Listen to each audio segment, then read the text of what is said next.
বাংলাদেশে কি পাচ্ছি সেটা দেখবেন না? আপনি একটা ট্রানজিটের কথা বলছেন। এখন বিষয়টা যমুনা মানে নিউজ, তারপরে হচ্ছে আরও অন্যান্য মিডিয়ার মাধ্যমে দেখতে পারলাম যে আজকে যে পদ্মা সেতুটা করা হয়েছে, সেই পদ্মা সেতুটার ফ্যাসিলিটিসও কিন্তু কোনো না কোনোভাবে ভারতই পাবে, তাই কি না?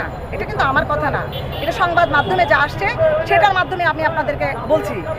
শুধু তাই না, বাংলাদেশের যে মানে প্রত্যেকটা সেক্টরে ভারতীয় নাগরিকরা কিভাবে চাকরি করে আমাকে বলতে পারেন?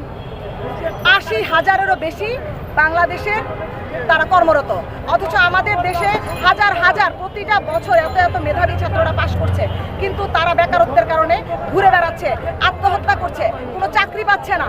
আপনি কিভাবে বলেন ওই যে দেশের সাথে যে নীতিগুলো করছে, এই দেশকে মানে ভারতকে যা দিচ্ছে তা বাংলাদেশের জন্য কখনো মানে সুখকর হবে? কখনোই না। ওরা বাংলাদেশকে শোষণ করতে চেয়েছিল বলে ষড়যন্ত্র করে রয়ের চক্রান্তে শহীদ প্রেসিডেন্ট জিয়াউর রহমানকে নির্মমভাবে তারা মেরে ফেলেছে। শহীদ প্রেসিডেন্ট জিয়াউর রহমান যদি আজকে থাকতো, তাহলে বাংলাদেশের কোনো জনগণ এই নতজানু পররাষ্ট্রনীতি কখনোই থাকতো না। শহীদ প্রেসিডেন্ট জিয়াউর রহমানের ৩.৫ বছরের শাসনামল যদি দেখেন, সমগ্র বিশ্বে উনি মাথা উঁচু করে দাঁড়িয়েছিলেন, আর এরই ধারাবাহিকতা রক্ষা করেছেন দেশনেত্রী বেগম খালেদা জিয়া, যার কারণে যে কোনো মূল্যে তারা বেগম খালেদা জিয়াকে সরিয়ে দিতে চায়, বেগম খালেদা জিয়াকে ক্ষমতায় আনতে চায়নি। বাংলাদেশের জনগণ খালেদা জিয়াকে ভালোবাসে এবং আমরা বিশ্বাস করি বাংলাদেশের ১৮ কোটি জনগণের দোয়া দেশনেত্রী বেগম খালেদা জিয়ার সাথে আছে, এবং বাংলাদেশের জনগণ অবশ্যই খালেদা জিয়ার সাথে ছিলেন এবং থাকবেন। গণতন্ত্র নেত্রীর হাত দিয়েই আবার ফেরত আসবে ইনশাল্লাহ।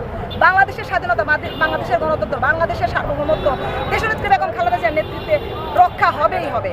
আমরা রাজপথে আছি, থাকবো ইনশাল্লাহ ততক্ষণ পর্যন্ত যতক্ষণ আমার দেশ সুরক্ষিত না হয়, যতক্ষণ পর্যন্ত আমি এটা মনে না করবো যে আমার বাংলাদেশ সুরক্ষিত, ততক্ষণ পর্যন্ত মাঠে আছি।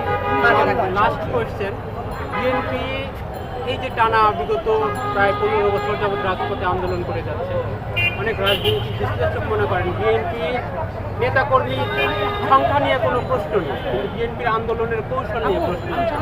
সেক্ষেত্রে আপনারা এই যে একটা বিরতির পরে আবার নতুন করে নেত্রীর মুক্তির জন্য আজকে বড় একটা সমাবেশ করলো, আপনারা একই কৌশলে থাকবে নাকি কৌশলের কোনো পরিবর্তন আসবে সামনে নেত্রীর মুক্তির ক্ষেত্রে? প্রথমত হচ্ছে বিএনপি ১৫ বছর ধরে আন্দোলন করছে।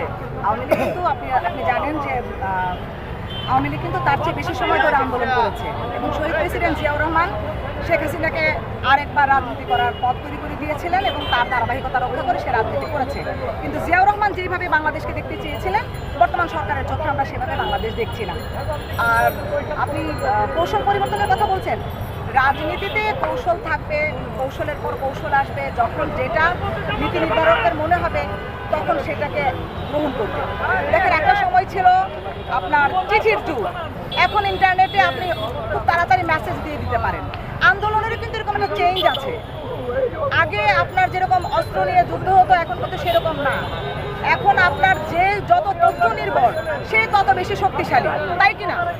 রাজনীতির বিষয়টা হচ্ছে আপনি কৌশলী হবেন। এখন যে কৌশলটা মনে করছে বিএনপি যে এই কৌশলটা চেঞ্জ করা দরকার, দল কিংবা দেশের সাথে যদি কৌশল পরিবর্তন করতে মনে হয় অবশ্যই নেবে, কিন্তু কখন কি কৌশল নেবে এটা একান্তই আমাদের দলের চেয়ারপারসন ভারপ্রাপ্ত চেয়ারম্যান জনাব তারেক রহমান, উনি নির্দেশনা দেবেন এবং ওনার নেতৃত্বে আমাদের যারা সিনিয়র নেতৃত্বরা আছেন ওনারা আমাদেরকে ঘোষণা দিবেন আসলে কীভাবে কোন কৌশলে আগামী আন্দোলন।